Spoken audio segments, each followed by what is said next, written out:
ঠিক আছে এ ভাই এই যে দণ্ডরান যে ফোনগুলো একটু সাইলেন্ট সবাই ফোনগুলো সাইলেন্ট করে দিলেন।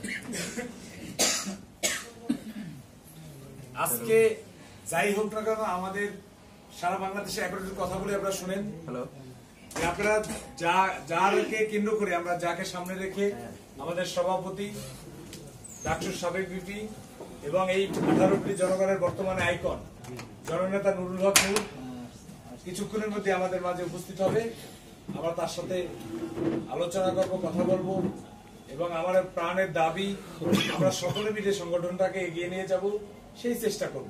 অর্থাৎ এই প্রতিবন্ধকতা বিভাজন থাকবে না যদি একটা নতুন কমিটি সুন্দর করে সম্মিলিত প্রচেষ্টায় গণ অধিকার পরিষদে আসে, তাহলে পিরোজপুর জেলায় নতুন পুরাতন সমন্বয়ে একটা কমিটি হবে।